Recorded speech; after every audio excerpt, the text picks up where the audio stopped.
I let you share your screen, Elisa, and we're going Thanks. to hear all about you. I'm going to share my screen now.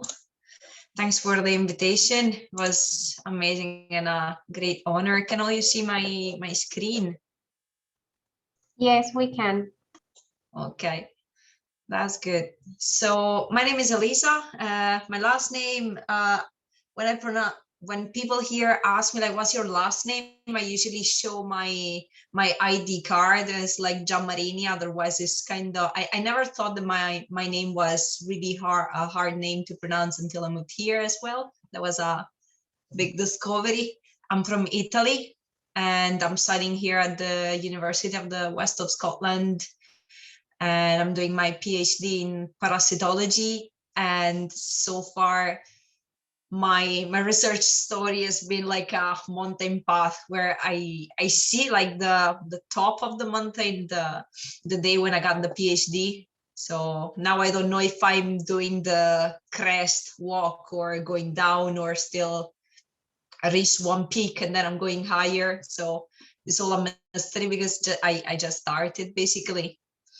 So as I said, I was born in Italy, and I can remember clearly the day when I decided to become a scientist.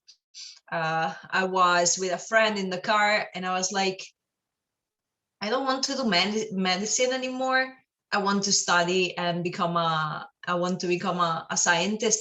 And my friend told me like, are you stupid or what? You know that research is like non-existent in Italy. And I was like, yeah, but I want to try. So I tried.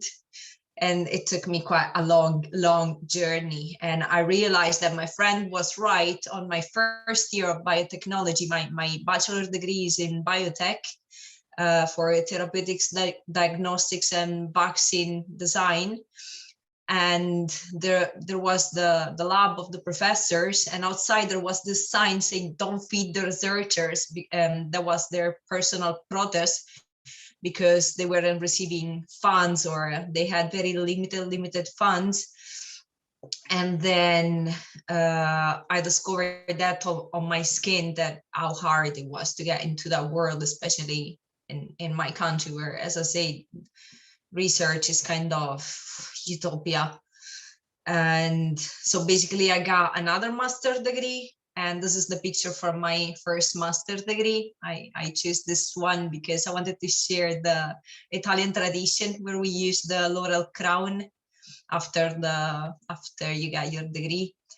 And then after that, after the first master's degree, I tried like to access to work for pharmaceutical companies. There are two in my region where I stay. I come from a very rural area of Italy. Is in the center, all small towns.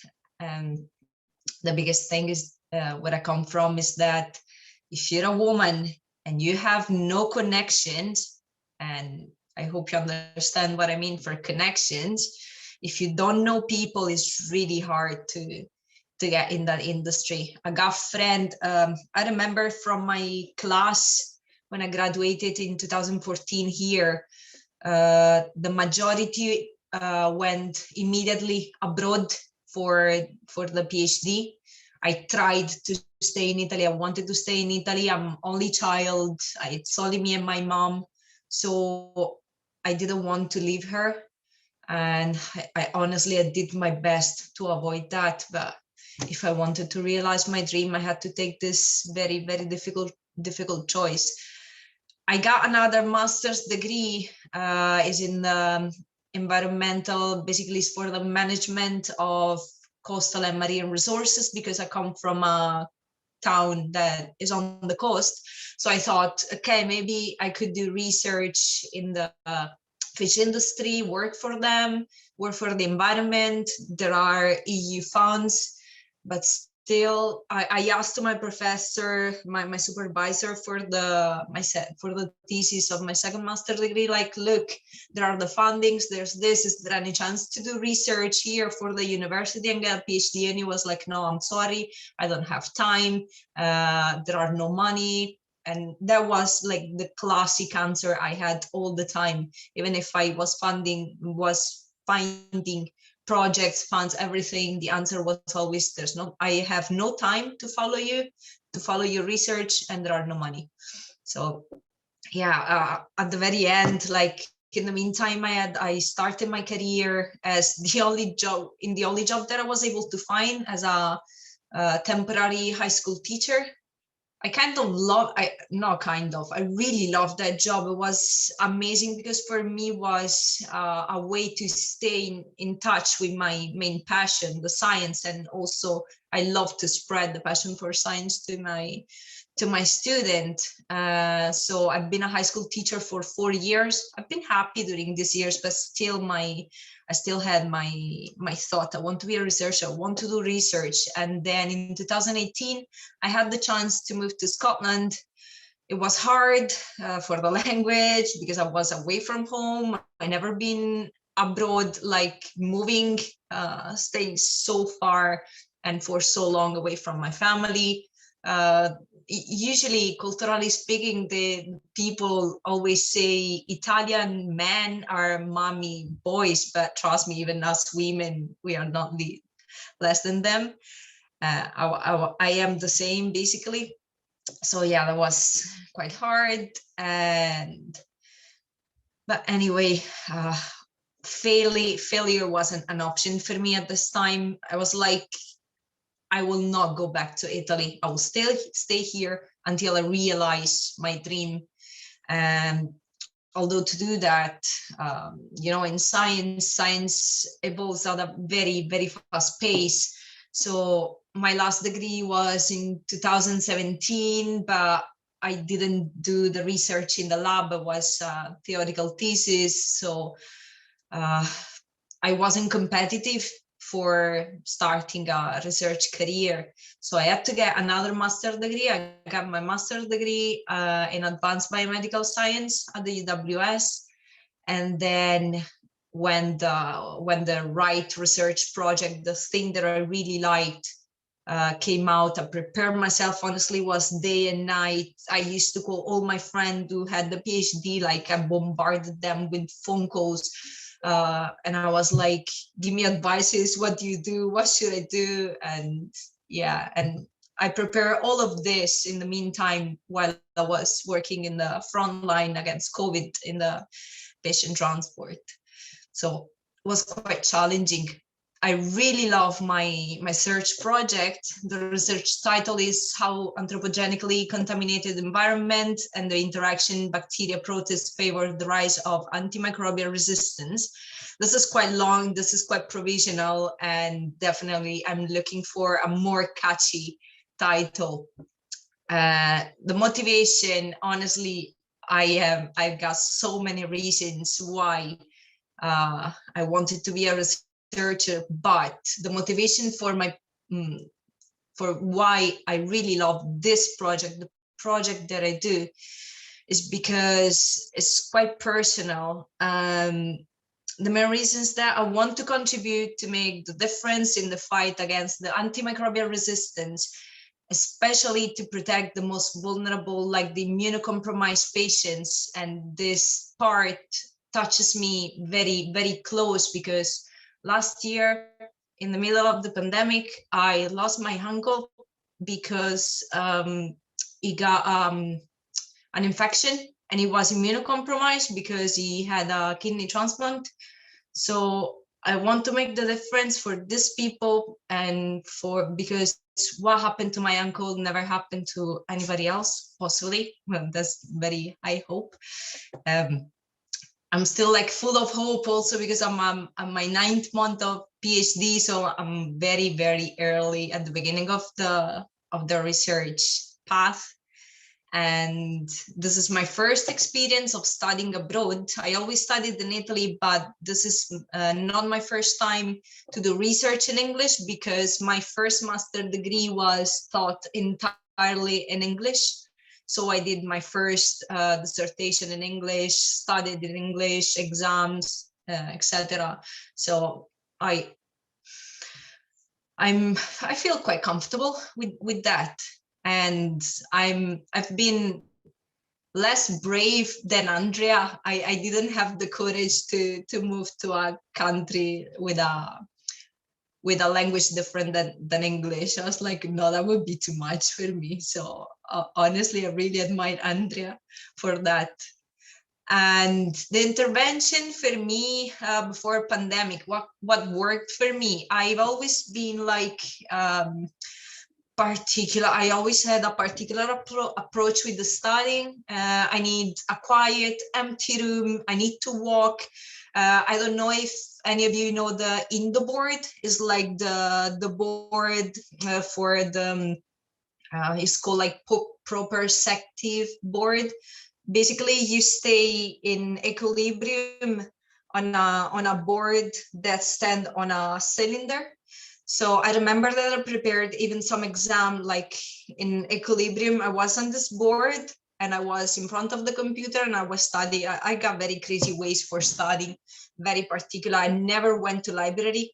I need my own space, and sometimes I used to study with colleagues, but mainly I prefer to be alone. So under this point of view, the pandemic wasn't an impact for me. I think that people that love to go to the library instead might have struggled more.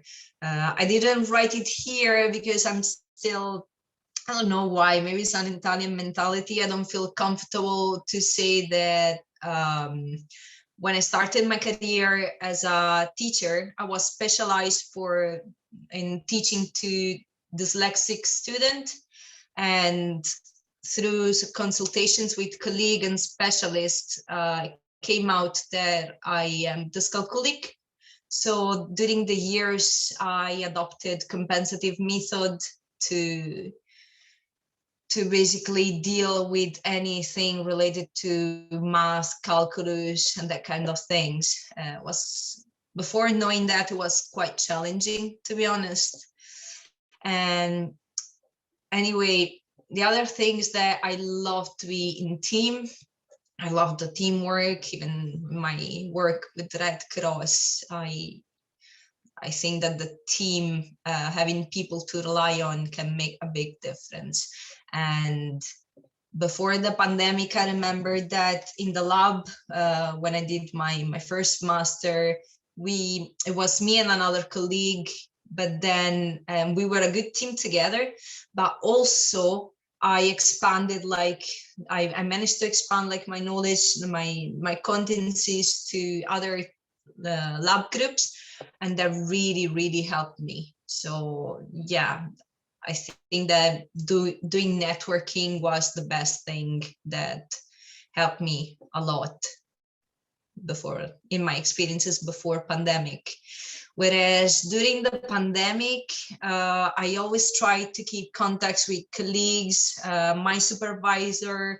We always have regular meetings. To be honest, 5 minutes before the meeting, this workshop, I received an email from my supervisor. Like, I send her regular messages through WhatsApp. I got a lab group on WhatsApp as well. And yeah, networking, especially during the pandemic, is really important, and sometimes it helps to relieve the homesickness. Again, in this crazy situation where everything is kind of hard and it's different to what I was used to have in place in the lab, under a social point of view. Having a clear weekly plan is saving me a lot, and I've got a colleague that is crazy and really great about planning, so that's helping a lot. And we are discovering like functions even on Teams, on Microsoft Teams, on the chat to deliver you've got this task, you've got this other thing. So it's really good. And when possible, I try to enjoy the lunch breaks and have a coffee, not only with my colleagues, but there's another Italian girl there last year on the PhD from another lab group. Sometimes it's nice, we go out for a coffee, and then I get friendship with their colleagues. It's a nice team, and as I say, I really like to connect not only with my team, but I want to know as many people as possible, because you never know when like a word or an advice, you cannot know everything. So having people dislocated in different areas can be always helpful, nice, and of course the cultural exchange is always the major gain that you can get from that. And then the issues that hindered my progress before pandemic, I think that if I'm not wrong, I think that I can agree with Andrea. Like, I had the same problem here. I suffered the lack of having a proper supervisor. I don't know why it's so common. Basically, that was a nightmare for me, because during my first master's degree, I had a supervisor for March, April, May, June, July, August, for 6 months. Then the contract of my supervisor expired, so I remained alone. And the supervisor that took the place of the previous one had family problems, so she couldn't dedicate much time, and I was left alone completely in the lab. So I was completely disorientated, and that delayed quite a lot my graduation. And then also, what else hindered my progress before the pandemic? Definitely the cultural mind in my country, because in my country, if you're a woman, if you're going to get married, or if you're married, your chances to progress in that field are very low. And with that, I can tell you thousands of stories. The latest one is when I applied for a summer school organized by an Italian organization. In their answer, of course, I was rejected. And in their answer, the motivation was that I'm a woman, I am 33, so it's my age, and the geographical area where I live. And they clearly said, since the too many women applied in comparison to the male demand, we had to give the priority, like we had to balance this. So yeah, that's the most recent case when I was excluded because of a woman. And yeah, another time I have a friend, and he managed to get a position in a lab, and I was like, oh, congratulations, how did you manage to get that job? And he was like, because I'm a man. And during the interview, they clearly told me that they were going to give the job only to a man, because they were tired of women getting pregnant and then leaving the job. So this is why. And I was like, nice, good to know, lovely. During the pandemic, what are the issues? I noticed that there are less development opportunities. Of course, you cannot travel, you cannot attend conferences, and that was a thing that I was really looking forward because of the cultural exchange. Again, I'm crazy. I love like the cultural exchanges, talking with people from other countries. I think that is the best enrichment for under any point of view that you can get. And as I say, the chance to meet people, because of course, always having a good networking, an exchange of ideas, this is what made you progress in your career. Whereas now it's all virtual. And in my case, I don't know if that happens to anybody else, but I lose attention like so easily when I'm looking at the screen. An online meeting for me, like I can last, I don't know, 15 minutes with my full attention, and then I start like looking at my phone, or I don't know, looking outside the window. I don't know why, but it's very tiring to be a long time in front of the screen. And another thing that for me is coming out to be a big challenge is that since English is not my first language, and I usually like have this mental crutch, I rely on the labial and facial expression on the person I'm talking with. because of the face mask, I'm like, oh my God, I'm struggling so much to understand people. And sometimes I make mistakes because I was like, oh, I didn't understand you. So yeah. And what I would like to see being put in place to help me succeed in a very short short lapse of time, I would really like to have chance to access to more specific training courses. Sometimes these courses, as I said about this summer school, are a close number. So I really needed to attend that course, but no, I cannot because it's close number. So yeah, and plus digital resources, more powerful connection, appropriate computers. Like this morning, for instance, I had some lab work to do. I wanted to go to uni, but I was like, I would have had to bring my own computer because at uni there's not the camera on the computer, so it would have been impossible to attend the meeting there. Unless, as I say, I wasn't going to bring my own computer, and I was like, okay, then I'll stay home and go there later. But yeah, honestly, sometimes, especially in this situation, it would be helpful to have more tools, and that would really make the difference. As I wrote here, so far, I'm very happy and satisfied about the support that I'm receiving from my team, from my supervisor, and from everybody. As I say, I just need more training. I still feel the academic gap that I suffered since 2014 until now. And something nicer instead, my hobbies. I sound quite old because I love knitting. And then I produce my own beauty products whenever I got time, usually. And I'm really fixated with the makeup ingredients. I really pay attention to what I put on my skin. My latest creation was the soap for the hands. Really loved it. And of course, I binge watched TV series, anime, the Japanese cartoons. I mean, I'm crazy about that. And this is how I learned English. So I watched everything in the original language, everything, like in French, German, Spanish, whatever it is. Even the anime, sometimes I watch them in Japanese, but I'm terrible at Japanese. I tried to learn, but oh my God, it's too complicated. Languages, I'm Italian mother tongue, then I speak English, Spanish. I'm learning Spanish because my boyfriend is from Colombia. And then I speak a little bit of French because I studied that at the elementary school and in high school, and very, very, very extremely basic German, like the minimum to survive, and that's it.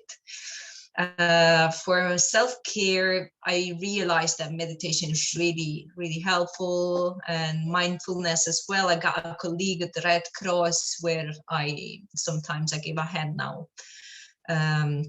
That was my previous job when I arrived here in Scotland. He's a Buddhist, and sometimes he gives me like a lot of Buddhist wisdom, and that really helps. Well, of course, shoppings, and most of the time it's the thing that is very therapeutic. Even just going to the mall, I don't buy. Sometimes I don't buy, but just going to the shop and give a look, browse, that distracts me enough and makes my day sometimes. And then I've got a boyfriend and 5 extremely resilient plants. I still don't know how these 5 plants are managing to survive, to be honest. But yeah, my compliments to them. I bought them when I moved here in Scotland, and they were something like 10, 11 plants originally. Only 5 are left. I really hope that they are not going to end up like Islander. Only 1 will remain. But yeah, that's it.